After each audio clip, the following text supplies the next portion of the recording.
Shabbat Shalom, everyone. This week's Parashah number 10, Mikketz, meaning at the end. We're going to be starting in Genesis chapter 41. I'll give everyone a chance to get turned there.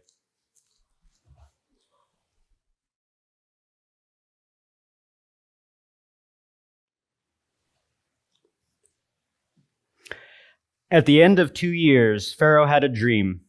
He was standing beside the Nile River, and there came up out of the river 7 cows, sleek and fat, and they began feeding in swamp grass. After them, there came up out of the river 7 more cows, miserable-looking and lean, and they stood by the other cows at the edge of the river. Then the miserable-looking and lean cows ate up the sleek, fat cows. At this point, Pharaoh woke up, but he went to sleep again and dreamt a second time. 7 full, ripe ears of grain grew out of a single stalk. After them, 7 ears, thin and blasted by the east wind, sprang up, and the thin ears swallowed up the 7 full, ripe ears. Then Pharaoh woke up and realized it had been a dream. In the morning, he had found himself so upset that he summoned all the magicians of Egypt and all its wise men. Pharaoh told them about his dreams, but no one there could interpret them for him. Then the chief cupbearer said to Pharaoh, "Today reminds me of something wherein I am at fault. Pharaoh was angry with his officials and put me in prison of the house of the captain of the guard, me and the chief baker. One night, both I and he had dreams, and each man's dream had its own meaning. There was with us a young man, a Hebrew, a servant of the captain of the guard, and we told him our dreams, and he interpreted them for us. He interpreted each man's dream individually, and it came about as he interpreted to us. I was restored to my office, and he was hanged." Then Pharaoh summoned Yosef, and they brought him quickly out of the dungeon. He shaved himself, changed his clothes, and came in to Pharaoh. Pharaoh said to Yosef, "I had a dream, and there is no one who could interpret it, but I've heard it said about you that when you hear a dream, you can interpret it." Yosef answered Pharaoh, "It isn't in me. God will give Pharaoh an answer that will set his mind at peace." Pharaoh said to Yosef, "In my dream I stood at the edge of the river, and there came up out of the river 7 cows, fat and sleek, and they began feeding in the swamp grass. After them, there came up out of the river 7 more cows, poor, miserable-looking, and lean. I've never seen such bad-looking cows in all the land of Egypt. Then the lean and miserable-looking cows ate up the first 7 fat cows, but after they had eaten them up, one couldn't tell that they had eaten them because they were as miserable-looking as before. At this point I woke up, but I dreamed again and saw 7 full, ripe ears of grain growing out of a single stalk. After them, 7 ears, thin and blasted by the east wind, sprang up, and the thin ears swallowed up the 7 ripe ears. I told this to the magicians, but none of them could explain it to me." Yosef said to Pharaoh, "The dreams of Pharaoh are the same. God has told Pharaoh what he is about to do. The 7 good cows are 7 years, and the 7 good ears of grain are 7 years. The dreams are the same. Likewise, the 7 lean and miserable-looking cows that came up after them are 7 years, and also the 7 empty ears blasted by the east wind. There will be 7 years of famine. This is what I told Pharaoh. God has shown Pharaoh what he is about to do. Here it is. There will be 7 years of abundance throughout the whole land of Egypt, but afterwards there will come 7 years of famine, and Egypt will forget all the abundance. The famine will consume the land, and the abundance will not be known in the land because of the famine that will follow, because it will truly be terrible." Why was the dream doubled for Pharaoh? Because the matter has been fixed by God, and God will shortly cause it to happen. Therefore, Pharaoh should look for a man both discreet and wise to put in charge of the land of Egypt. Pharaoh should do this, and he should appoint supervisors over the land to receive a 20% tax on the produce of the land of Egypt during the 7 years of abundance. They should gather all the food produced during these good years coming up, and set aside grain under the supervision of Pharaoh to be used for food in the cities, and they should store it. This will be the land's food supply for the 7 years of famine that will come over the land of Egypt, so that the land will not perish as a result of the famine. The proposal seemed good, both to Pharaoh and all his officials. Pharaoh said to his officials, "Can we find anyone else like him? The Spirit of God lives in him." So Pharaoh said to Yosef, "Since God has shown you all this, there is no one as discerning and wise as you. You will be in charge of my household. All my people will be ruled by what you say. Only when I rule from my throne will I be greater than you." Pharaoh said to Yosef, "Here I place you in charge of the whole land of Egypt." Pharaoh took his signet ring off his hand and put it on Yosef's hand, had him clothed in fine linen with a gold chain around his neck, and had him ride in his second best chariot. And they cried before him, "Bow down!" Thus he placed him in charge of the whole land of Egypt. Pharaoh said to Yosef, "I, Pharaoh, decree that without your approval, no one is to raise his hand or his foot in all the land of Egypt." Pharaoh called Yosef by the name Zaphanat Paneach, and gave him as his wife Osnat, the daughter of Potiphera, priest of On. Then Yosef went out through all the land of Egypt. Yosef was 30 years old when he stood before Pharaoh, king of Egypt. Then he left Pharaoh's presence and traveled through all the land of Egypt. During the 7 years of abundance, the earth brought forth heaps of produce. He collected all the food of these 7 years in the land of Egypt and stored it in the cities. The food grown in the fields outside each city he stored in that city. Yosef stored grain in quantities like the sand on the seashore, so much that they stopped counting because it was beyond measure. 2 sons were born to Yosef before the year of famine came. Osnat, the daughter of Potiphera, priest of On, bore them to him. Yosef called the firstborn Manasseh, causing to forget, because God has caused me to forget all the troubles I suffered at the hand of my family. The second he called Ephraim, for God has made me fruitful in the land of my misfortune. The 7 years of abundance in the land of Egypt ended, and the 7 years of famine began to come, just as Yosef had said.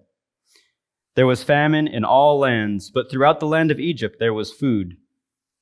When the whole land of Egypt started feeling the famine, the people cried to Pharaoh for food, and Pharaoh said to all the Egyptians, "Go to Yosef and do what he tells you to do." The famine was over all the earth, but then Yosef opened all the storehouses and sold food to the Egyptians, since the famine was severe in the land of Egypt. Moreover, all countries came to Egypt to Yosef to buy grain, because the famine was severe throughout the earth. Now Yaakov saw that there was grain in Egypt, so Yaakov said to his sons, "Why are you staring at each other? Look," he said, "I've heard that there is grain in Egypt. Go down there and buy some for us from there, so that we can stay alive and not die." Thus Yosef's 10 brothers went down to buy grain from Egypt, except for Binyamin, Yosef's brother. Yaakov did not send him with his brothers because he was afraid something might happen to him. The sons of Israel came to buy along with the others that came, since the famine extended to the land of Canaan. Yosef was governor over the land. It was he who sold to all the people of the land. Now when Yosef's brothers came and prostrated themselves before him on the ground, Yosef saw his brothers and recognized them. But he acted towards them as if he were a stranger and spoke harshly with them. He asked them, "Where are you from?" They answered, "From the land of Canaan to buy food." So Yosef recognized his brothers, but they didn't recognize him. Remembering the dreams he had had about them, Yosef said to them, "You are spies. You've come to spot our country's weaknesses." "No, my lord," they replied. "Your servants have come to buy food. We're all the sons of one man. We're upright men. Your servants aren't spies." "No," he said to them, "you've come to spy out our country's weaknesses." They said, "We, your servants, are 12 brothers, the sons of one man in the land of Canaan. The youngest stayed with our father, and another one is gone." "Just as I said," replied Yosef, "you're spies. Here's how you can prove you're not lying. As Pharaoh lives, you will not leave here unless your youngest brother comes here. Send one of you and let him bring your brother. Meanwhile, you will be kept in custody. This will prove whether there is any truth in what you say. Otherwise, as Pharaoh lives, you are certainly spies." Then he put all of them together in prison for 3 days. On the third day, Yosef said to them, "Do what I say, and stay alive, for I fear God. If you are upright men, let one of your brothers remain incarcerated in the prison you're being kept in, while you go and carry grain back to relieve the famine in your homes. But bring your youngest brother to me. In this way, your statement will be verified and you won't die." So they did it. They said to each other, "We are in fact guilty concerning our brother. He was in distress and pleaded with us. We saw it and wouldn't listen. That's why this distress has come upon us now." Reuben answered them, "Didn't I tell you? Don't wrong the boy." But you wouldn't hear of it. Now comes the reckoning for his blood. They had no idea that Yosef understood them, since an interpreter was translating for them. Yosef turned away from them and wept. Then he returned and spoke to them. He took Shimon from among them and put him in prison before their eyes. Next, he ordered that their containers be filled with grain, that every man's money be put back into his pack, and that they be given provisions for the journey. When these things had been done for them, they loaded their grain on their donkeys and departed. But at camp that night, as one of them opened his pack to give fodder to his donkey, he noticed his money. There it was, just inside his pack. He said to his brothers, "My money has been restored. There it is, right in my pack." At that, their hearts sank. They turned, trembling, to one another and said, "What is this that God has done to us?" They returned to Yaakov, their father, in the land of Canaan, and told him all that had happened to them. "The man, the Lord of the land, spoke harshly with us. He took us for spies in his country. We said to him, 'We are upright men, we're not spies.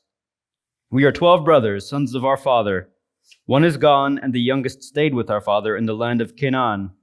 But the man, the Lord of the land, said to us, 'Here is how I will know that you are upright men. Leave one of your brothers with me. Take grain to relieve the famine in your homes, and go on your way. But bring your youngest brother to me. By this I will know that you aren't spies, but are upright men. Then I will return your brother to you, and you will do business in the land.' Next, as they emptied their packs, there was each man's bag of money in his pack. And when they and their father saw their bags of money, they became afraid. Yaakov, their father, said to them, 'You have robbed me of my children. Yosef is gone. Shimon is gone. Now you're taking Binyamin away. It all falls on me.' Reuben said to his father, 'If I don't bring him back to you, you can kill my own 2 sons. Put him in my care. I will return him to you.' But he replied, 'My son will not go down with you. His brother is dead, and he alone is left. If anything were to happen to him while traveling with you, you would bring my gray hair down to Sheol with grief.' Amen."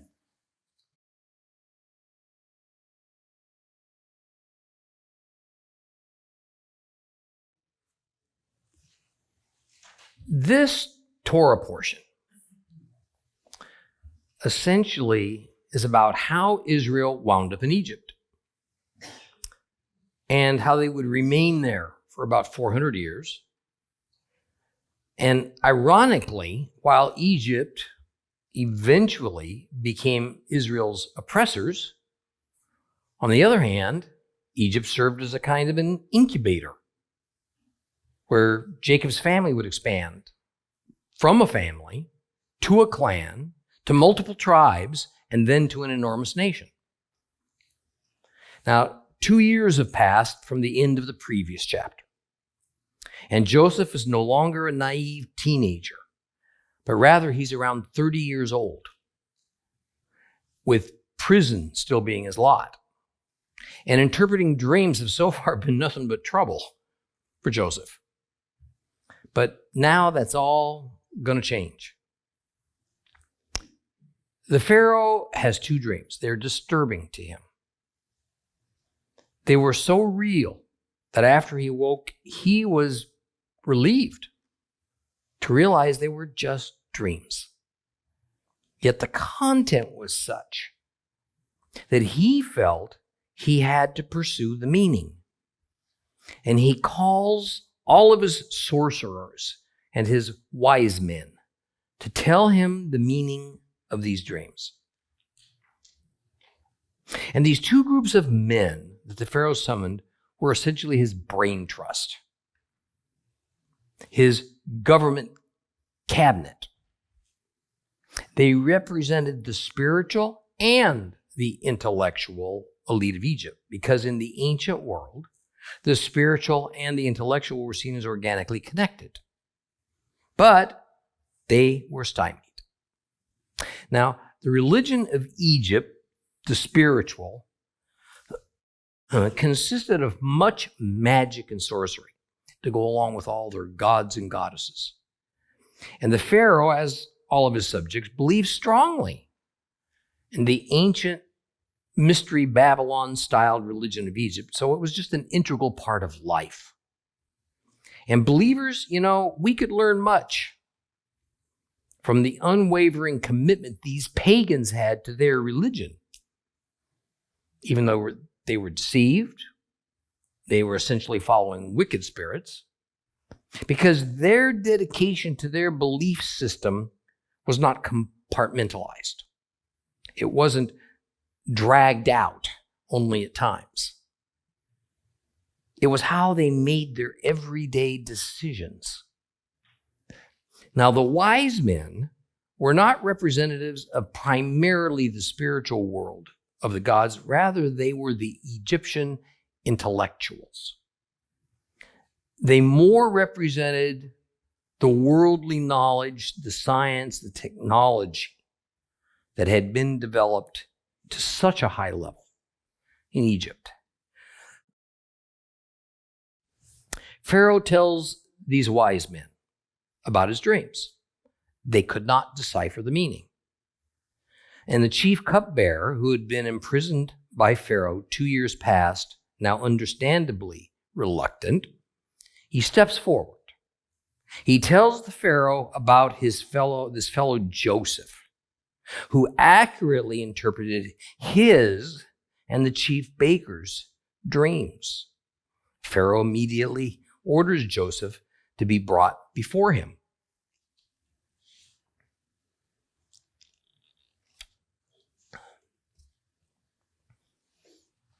Well, Pharaoh confides to Joseph that he has had dreams, which his brightest and best couldn't interpret, but that he was told that Joseph could.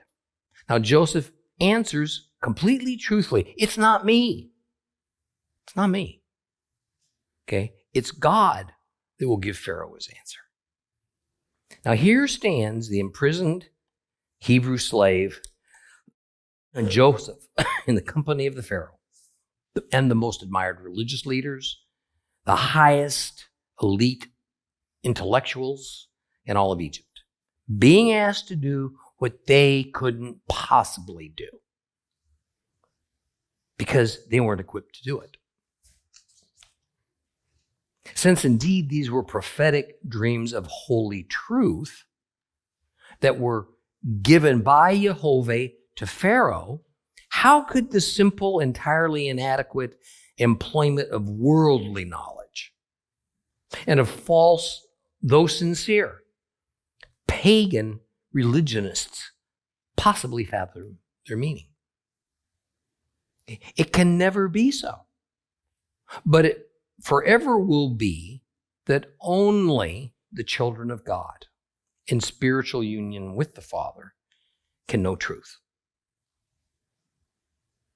And Joseph is about to announce the truth to Pharaoh. Now, first of all, Joseph makes it clear that these dreams Pharaoh had are from God. Next, he informs Pharaoh that both of these dreams are concerning the same matter.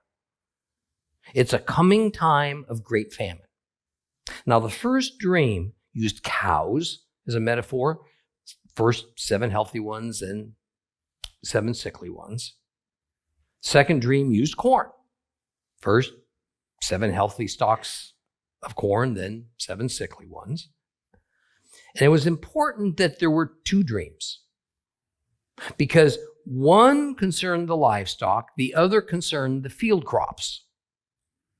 That is, this essentially represented much, if not the bulk, of Egypt's food supply. Now, as is God's way, he does not bring judgment or allow calamity without sufficient warning for those who will pay heed to him.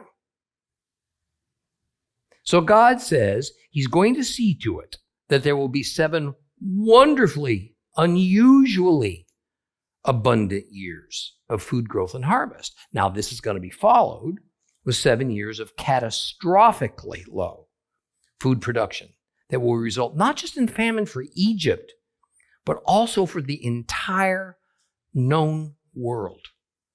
Genesis 41, 53 through 54, the 7 years of abundance in the land of Egypt ended, and the 7 years of famine began to come, just as Joseph said, there was famine in all the lands. But throughout the land of Egypt, there was food. Now, when we read in the Bible, in whatever era it concerns, we must always think in terms of the known world when the Bible speaks of the whole earth or all the lands or something similar. See, the geographical limit of the viewpoint of the Hebrew writers was only the Middle East, extending to North Africa, because to their knowledge, that's all that existed. Now, generally speaking, for them, this was the whole world. A few centuries later, the scope of this view expanded to nations around the Mediterranean, and later still to what we'd call Europe, and then the Far East. But never did it go further than that. The writers of the Bible never had a knowledge or a view of North or South America, Japan, the Pacific Islands, Australia, so on. So here in Genesis, the scope that is being spoken of is Northern Africa and the Middle East. And of course, that's how all this plays out, as it affects Jacob's family, who was living up in the north in the area of Canaan. Now, what comes next is wisdom from Joseph about what to do about this coming trial. And the nature of the wisdom is the key. Its source is the creator of all. Joseph tells Pharaoh that during the next 7 years, he should make a law that throughout all Egypt, 20% of all produce should be stored away for that day, 7 years into the future, when it's going to be needed for the lean times. Rather than living especially high during those 7 years of unusual plenty, be wise. Use that time to prepare. Now, I suspect that the people of Egypt were not too thrilled at this ruling. They must have felt like they were experiencing a flagrant government taking of their own hard-won labors. After all, as they looked around, what did they see? All they saw was good times. Relative peace, general prosperity. To them, the future seemed bright, or at least reasonably secure. So why all this negativity? Why this prophecy of doom? Now, no doubt, many saw it as a conspiracy of these detested foreign Hyksos rulers to simply confiscate food from the people in order to enrich themselves and to have further control over the population. Now, I want to explain a little bit about this term, Hyksos rulers,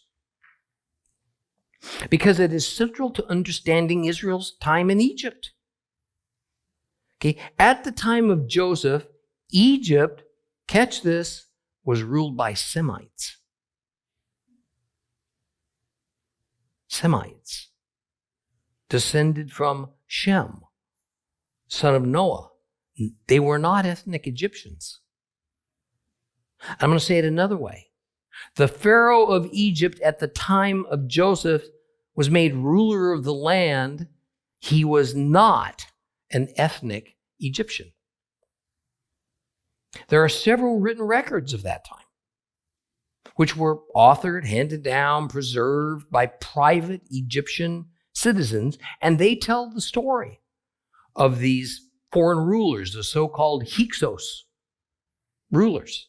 Now I want to just read to you a short account taken from the Egyptian historian Manetho, who lived during the 3rd century BC and he compiled several of these records and then left them for us to ponder. Here's what Manetho says.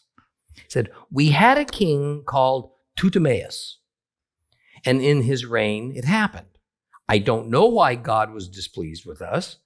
Unexpectedly from the regions of the east came men of unknown race. Confident of victory, they marched against our land, and by force they took it, easily, without a single battle. And having overpowered our rulers, they burned our cities without compassion, destroyed the temples of our gods. All the natives were treated with great cruelty, for they slew some, carried off the wives and children of others into slavery, and finally, they appointed one of themselves as king. His name was Seleucus. He lived in Memphis, and he made Upper and Lower Egypt pay tribute to him. And when he found a city in the province of Sais, which suited his purpose, it lay east of the Bubasite branch of the Nile and was called Avaris.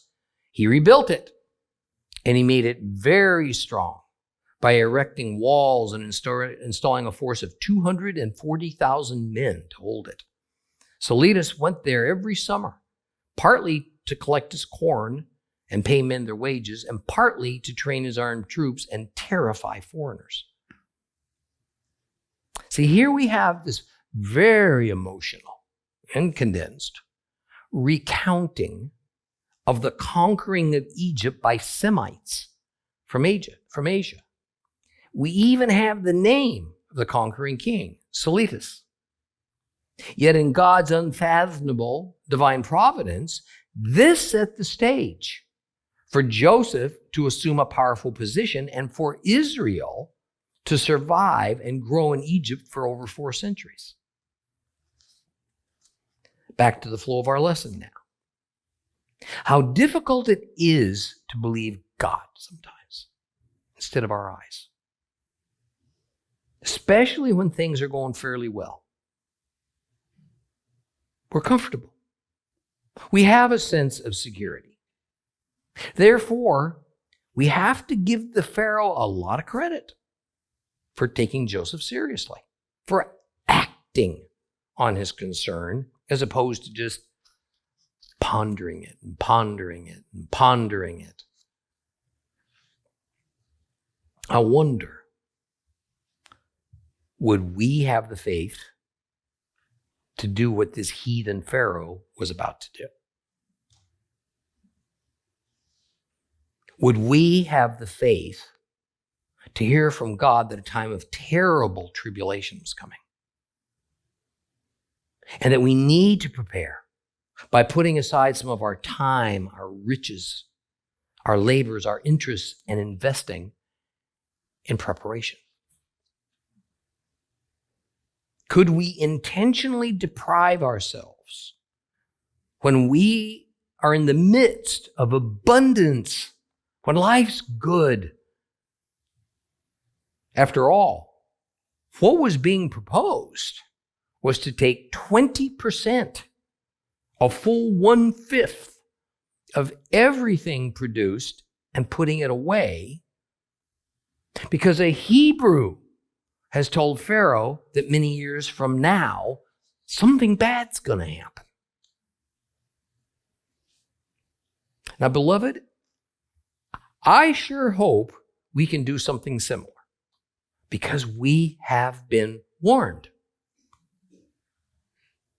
We are right now in that time of relative abundance, and plenty, having pretty well recovered from the COVID pandemic, the scarcities of everything from food to drugs that it caused, and the financial downturn that devastated millions.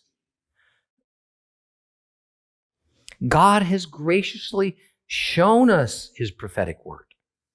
What signs to look for? They've happened. They're happening. He has told us unequivocally that when Jerusalem is back in the hands of the Jews, that generation will see the coming of the Lord. He's also told us that in the years leading up to Yeshua once again setting his feet on earth, there's going to be a time so terrible we can't possibly even comprehend it.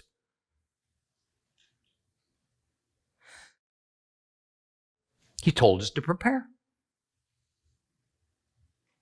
Prepare first and foremost by giving over our lives to him.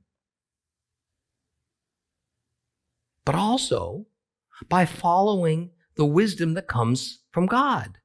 Living within our means, getting out of debt, tangibly preparing ourselves for lean times, just as Joseph was doing and leading Egypt to do. Now, it confounds me that many spiritual leaders and Bible teachers say that to prepare in such ways is tantamount to not trusting God.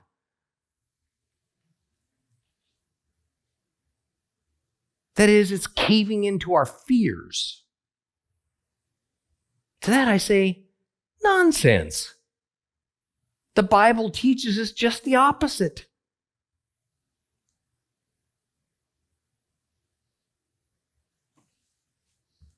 You know, it's not out of fear that we should prepare. It's out of wisdom, but I'm going to promise you something. That those exact same people who stand up and decry others for preparing for emergencies and scarcities, they're going to be the first ones to go seeking help from those who have. It's the way it always works. And again, that is what we find in the story of Joseph, of Jacob coming to Egypt, coming down from Canaan to Egypt for help. Now, I can't urge you strongly enough to begin to prepare today. See, you nor I have any idea when that emergency with its sudden scarcities is going to happen. But it's coming. It's going to happen. In this world with its delicately balanced supply chains, food supplies that are currently stretched to the limit, if COVID-19 taught us anything, it ought to be that such emergencies can happen overnight and with little discernible warning. If one has not prepared in advance, well, it's too late. Preparing is the godly thing to do. It's the right thing to do. Ignore the naysayers, those who spiritualize the matter to make it as though to be wise about this is somehow to lose trust in God. So who was going to supervise this collection of food and its storage in Egypt? In one of the most unlikely events, the Hebrew slave, Joseph, is removed from the darkness of the dungeon and he's anointed the ruler of Egypt. The ceremony was held so that all Egypt would know Joseph's position over them. And as part of the ceremony, Pharaoh gave Joseph a new name, Zophanath Paneah. Now, the most recent scholarship says this name is purely Egyptian. And indeed, we find there is a common word used in naming Egyptians, Zatanath, which more or less means he who is called. The second word of Joseph's new name, Paneah, is also fairly easily identifiable in the Egyptian language. Anea was a usual word for life in Egypt. So the Egyptian meaning of his name was likely something along the lines of, he who is called life.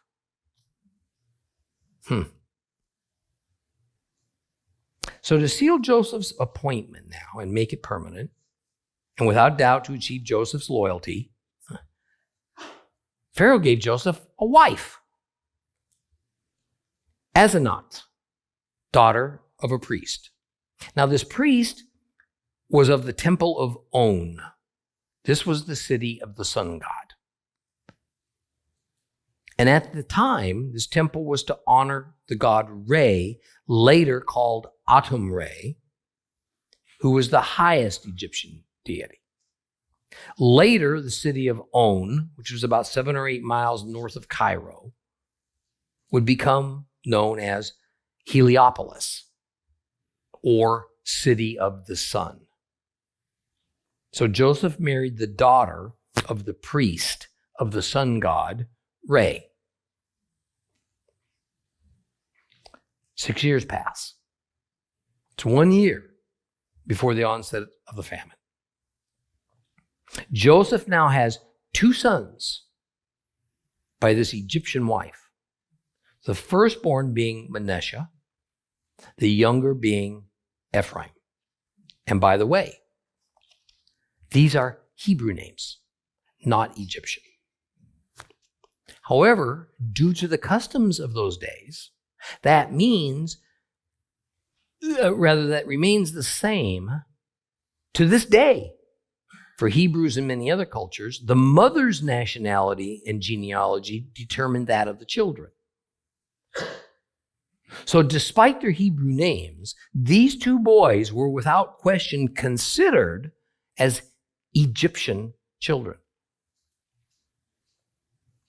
The irony, I think maybe even the paradox of it all, is that these 2 grandchildren that Jacob is not even aware he has, Ephraim and Manasseh, these 2 children of Joseph, born to his Egyptian wife, are by all accounts Egyptians, Gentiles.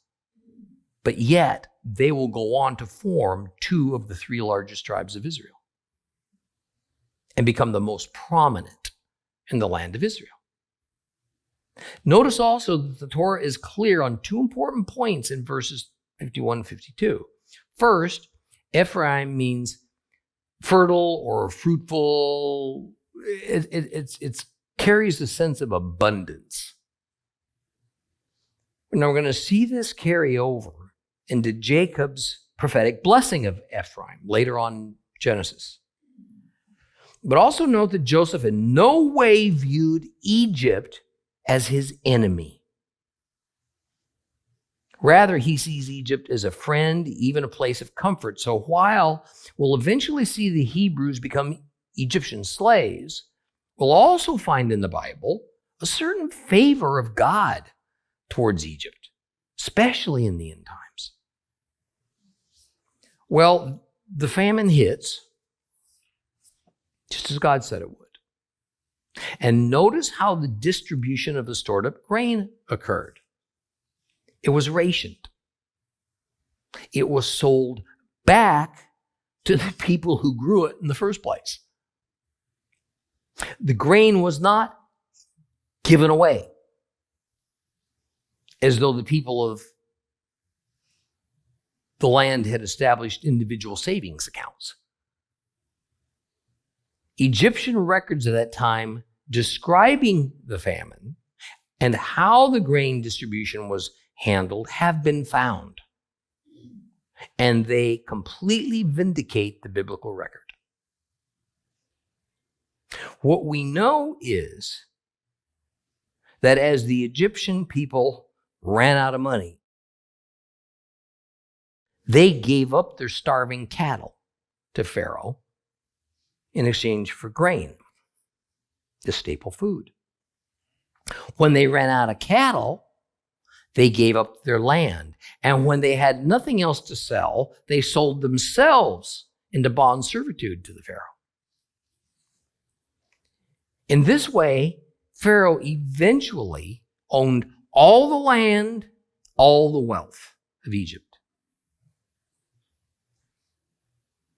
It also allowed him to build up an enormous slave class workforce to construct magnificent temples, roadways, cities. Now, as cynical and as hard-hearted as Pharaoh was, God used the situation to save lives and to assure the survival of Israel. Now, I return again to the critical topic of preparation. See, there was a time, folks, only a few years ago, when things were so abundant, at least for the Western world, that there were no scarcities. And when disasters happened, the government, our governments, would ride to the rescue. Those days are over. They're well behind us now. No longer can we expect to pay no attention to our own needs and survival, figuring our government has the unlimited resources to save us.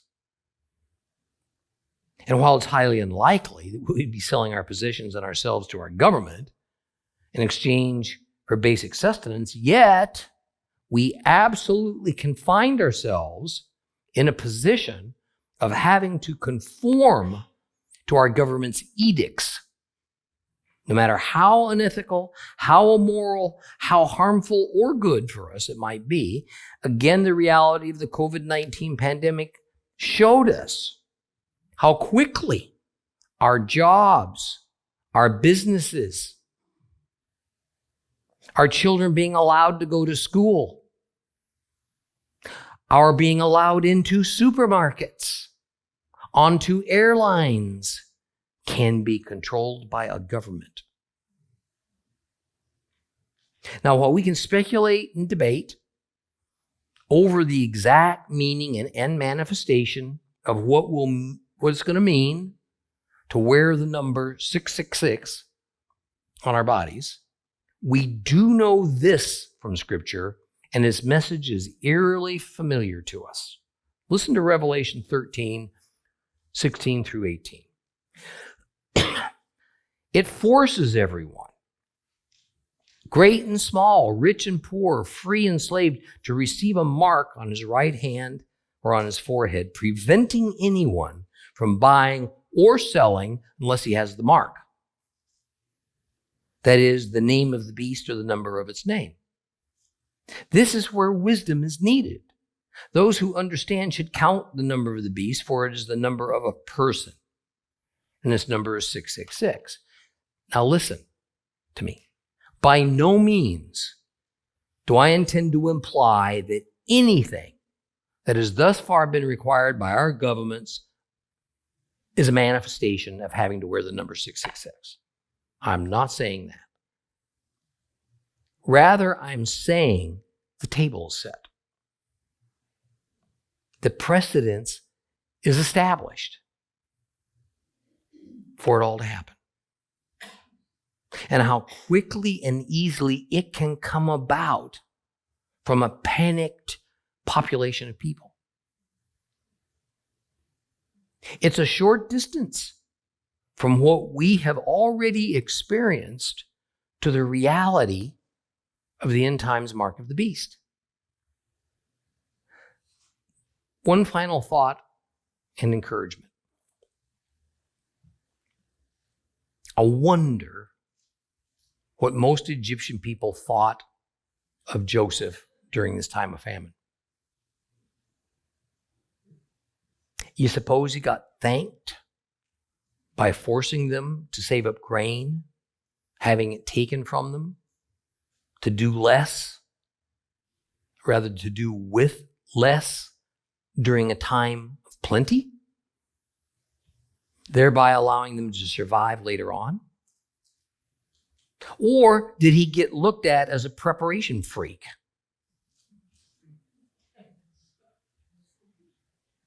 That had some kind of crazy, unwarranted, apocalyptic mindset?